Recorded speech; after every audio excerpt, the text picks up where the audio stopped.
Приветствую всех! Сегодня у нас на обзоре нож Шестакова Евгения из Саха-Якутия, якутский нож. Вот такой нож с инкрустацией, красивый, тут с пожеланиями на охоту. Сталь кована 65Г. Сейчас мы его будем испытывать на нашем любимом роге, что он покажет нам. Ну, поехали.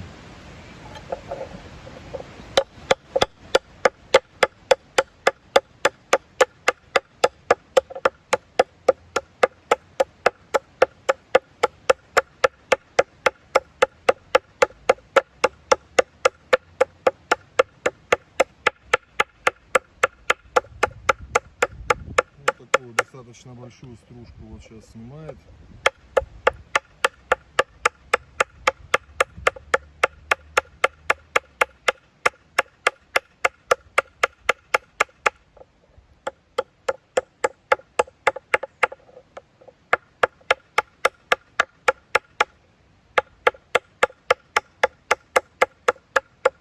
Сейчас снял он ее. Смотрим. Ну, грамм, ребят, нет. Вот смотрите, если вам тут так видно. Ни заусенца, ни засвета. Даже вот на режущей кромке грамм засвета нет.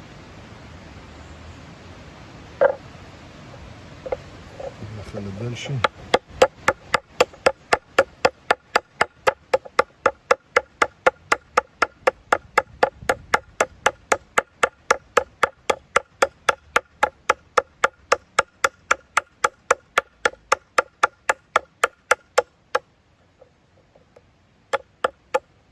Вот так, видите, как уж снял красивую такую. В итоге срез на всем роге. Здесь очень крепкая, рог сухой, вот эта часть, оболочка. Очень крепкая.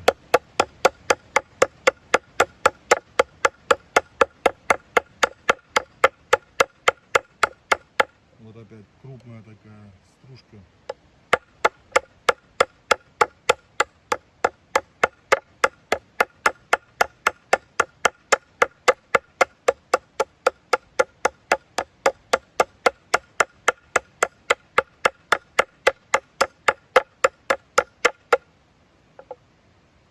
Смотрим дальше тут на режущую кромку.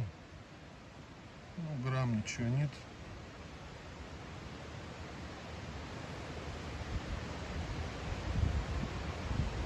Если видно, то ни заусенца, ничего нет.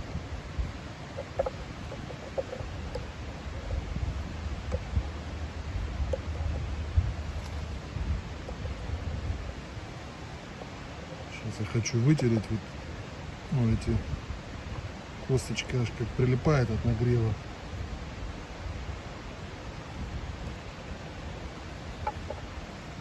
Сейчас проверим на листочке.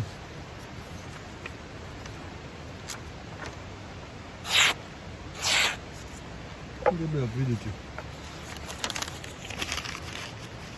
испытание 65Г кованая от Шестакова Евгения прошла. Когда говорят, там сталь это мягкая, ну, вы сейчас сами видели, сколько я бил. Если бы она прям такая уж мягкая была и никчемная, она бы не выдержала, то есть она бы сейчас рвала у нас здесь лист, то есть вообще не резала бы. То есть сталь достойная, я могу сказать как, если правильно затермичили, правильно отковали. Я вот уже встречаюсь несколько раз с такими вот сталь, ну как сказать, сталь от разных мастеров, и она показывает себя достаточно нормально. Опять же, от якутских мастеров, которые куют их сами в кузне. Вот. Борисов Эдуард тоже был вот на испытании, его нож тоже хорошо себя показал. В поле я им кабана разделывал, на одного кабана хватило полностью. С этим ножом я тоже так думаю, что запросто хватит на кабана. Судя по тому, как вот сейчас он по рогу выдержал эти испытания. Тоси продолжал резать достаточно бодро по листку. То есть вот так. Но опять же скажу, вот сейчас если скажут там некоторые наши критики, что так с ножом нельзя. Все это я, ребят, знаю, что как можно, как нельзя, как пользоваться, слава богу, не первый день с ножами. Но я еще раз повторю, это все делаю я для того, смотрю, проверяю, гляжу. Ну, мне чисто просто интересно. И, во-первых, хобби, ножи люблю. А интерес такой у меня, чтобы проверить тот или иной нож того или иного мастера, на что он способен. Потому что, будучи где-то в лесу, в тайге, в горах, я еще раз повторю, не всегда с собой инструментальный ящик есть, чтобы там топор был, плоскогубцы, вилы, грабли, лопаты. Очень часто идешь в горы и считаешь каждый грамм, и бывает, что топор оставляешь, думаешь, вот ножом там разберу по суставам. То есть примерно вот так. Естественно, бывает, где-то и рубнешь ножом. Ну, как бы. И те, которые говорят, там нож должен резать, многие мастера под этим словом скрывают свои грехи. Это я уверен в этом. Пусть как бы кто ни кричал, там сейчас себя в грудь не бил. Это боятся того, что нож не выдержит и выкрушится. Кухонный нож, я согласен, да, должен резать. Потому что у вас на кухне там есть и топорик подрубить, и все инструменты рядом, кухонные там принадлежности, какие там для повара предназначены. А охотничий нож, он не только резать должен, да, он первое должен резать, но он бывает и где вместо маленького топорика, где-то вместо каких-то кусачков, даже в экстремальной ситуации где-то что-то подрубить, там какой-то тросик, я же как говорю, вот у Масленникова был случай.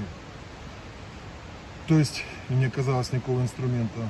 Поэтому не всегда нож охотничий только должен резать. Бывает он и много чего должен делать. И поэтому хочется понять, на что способен твой нож, с которым ты идешь в горы. Как в какой-то ситуации он поведет себя. Или сломается на рукоятке. Почему в начале обзора я сказал, вот мастер там сделал рукоять, хвостовик на всю длину. Я магнитом проверял. Это тоже очень важно. Потому что некоторые мастера халявят там на 3 сантиметра, на 2,5 даже видел я хвостовик гоняют. Таким ножом где-то упрешься, он сломается. Поэтому все испытания вот эти мои рассчитаны на проверку задела прочности. Да, конечно, так пользоваться не нужно, понятно. Ну хорошо, всем хорошего настроения, хороших ножей, до новых встреч.